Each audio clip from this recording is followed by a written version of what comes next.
Now, on this occasion, I'm going to begin with my guest in the studio, and to begin with Eduji Tamaklo. People have said you chose Professor Jane Naana Opoku-Agyemang the last time, and she didn't add much to your ticket.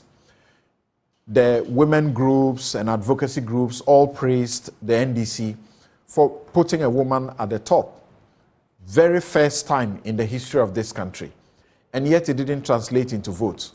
What you need are votes. Any assertion that the choice of Professor Jane Naana in the year 2020 did not add much to the NDC ticket is not one that is backed by data. The evidence will show that within the space of 4 years, the NDC had moved in terms of vote from a little over 4 million to 6.2 million. It will be difficult at this point to try to disaggregate and say that it is this person that brought this much of vote or this other person. What is not in doubt that the NDC vote overall appreciated in excess of 2%. And that for me is significant. It's also important to make this point that if you look at Ghana's demographics, women still constitute the largest in terms of voting bloc and even in terms of the numbers. And so, any political decision to have a female partnering the male, obviously, for the purposes of political power, I think is a very strategic decision, ought to be applauded.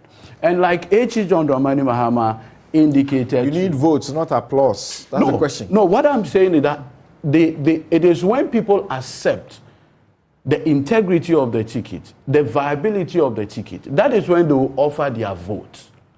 And that is why I'm saying that if the ticket is not good, if people do not, as it will, give the support, they will not even do the actual vote for you. And so, as it stands now, we are very confident that with Professor Jane Naana Opoku-Agyemang, a woman of impeccable integrity, a woman that has demonstrated loyalty, great working relationship with the party, above all, with her excellent academic standing. But this decision was not even taken lightly. What H.E. John Dramani Mahama did was to engage the services of internal and external pooling or researchers. And what they basically did, the two works, the external researcher, the internal researcher, basically there was a consensus how overwhelmingly should add more vote to the ticket. We are very confident that the ticket, that's H.E. John Dramani Mahama and Professor Jane Naana Opoku-Agyemang, have the capacity to deliver one-touch victory in the year 2024. We are not saying that because we believe... You had the same confidence the last time, right? Notwithstanding. And you see, what is the history? In the year 2008, Mr. Akufo-Addo presented Dr. Mahamudu Bawumia. They were roundly rejected. In the year 2012, Nana Danko Akufo-Addo repeated Mahamudu Bawumia. They were also rejected. That is what took them to court, if you recall. And so it is not the case that a ticket instantaneously must deliver victory. Right. There is veritable evidence, and like I've just demonstrated, but we are very confident that in 2024, regardless of whatever it is, we are going to win the election. And by the grace of the Almighty God, Professor Jane Naana Opoku-Agyemang would have that enviable record of becoming the first female vice president of this republic. And it is something that we can do together. Richard, Professor Opoku-Agyemang says that, I am not one to take lightly the confidence reposed in me. Neither am I oblivious of the national decay and widespread despondency in our beloved country. I express my absolute readiness and commitment to partner His Excellency John Dramani Mahama to serve the people of Ghana with integrity, dignity, truthfulness, hard work, and patriotism to reposition our dear country as a beacon of hope and opportunity. The NDC has been projecting integrity, dignity, truthfulness, hard work. They say there is no mud that the NPP can find and throw at her. So you are in trouble.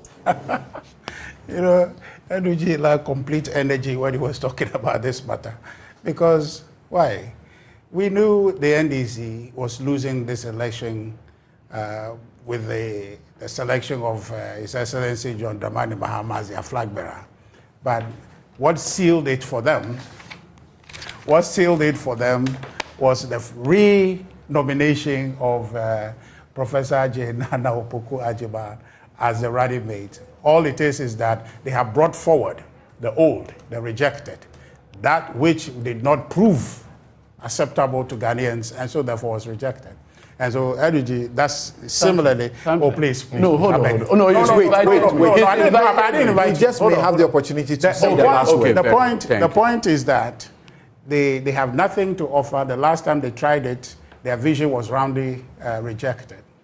But for me, I like to, in expressing my eternal support for female participation in our politics, to say that, yes, it's okay, it's a good idea to bring women along, but it's not sufficient when the emphasis is not on, I want to be very careful here, when the emphasis is not on adding value.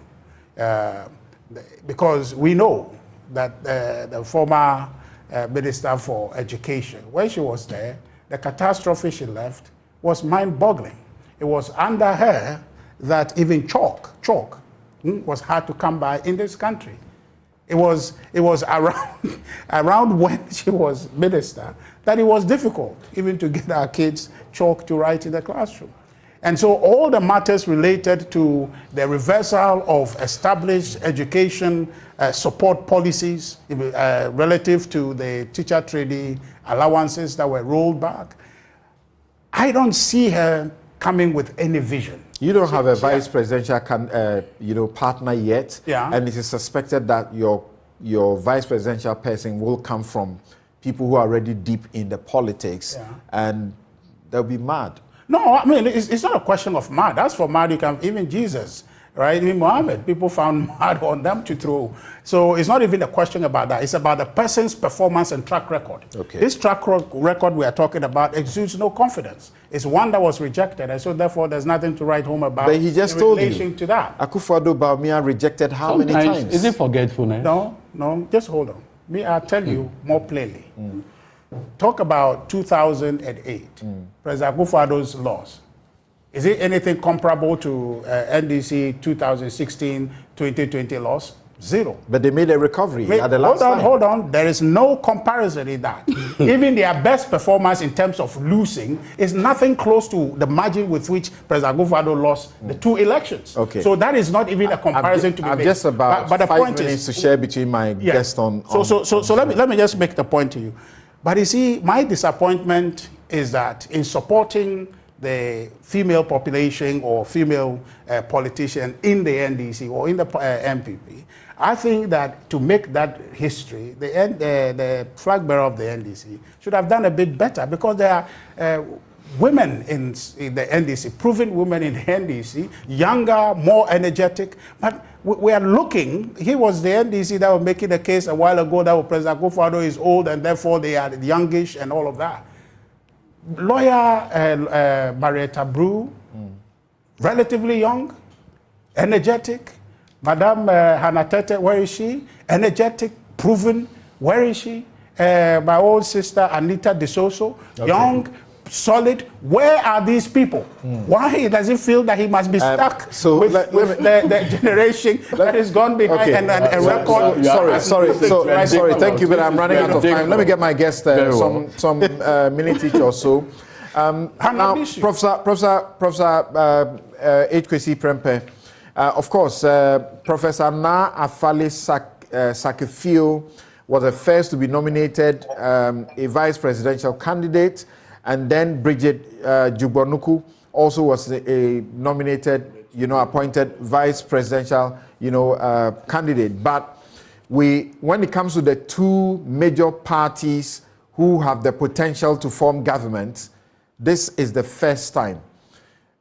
From where you sit and the advocacy you do, how does it look? Well, I think the flag bearer of the NDC has basically done what in the clip I think Joshua Alabi of the NDC was saying, that this for him is the best selection for this election, right? So basically stay the course. It's a safe choice.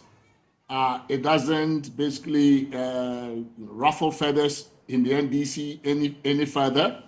If he departed from his 2020 choice and went for a new phase, there would be so much read into it. It would be seen as, basically foreshadowing or presaging the 2028 election in terms of who would be the front runner for the NDC and the like. So I think by staying the course and playing it safe, he basically stops any further disruptive politics within his party. But I think he's also used it, as he did in 2020, as most presidential candidates would use the vice presidential slot, which is to try and fill a gap in their own background to appeal to a constituency that they do not represent very well. So in our politics, it tends to be ethno-regional.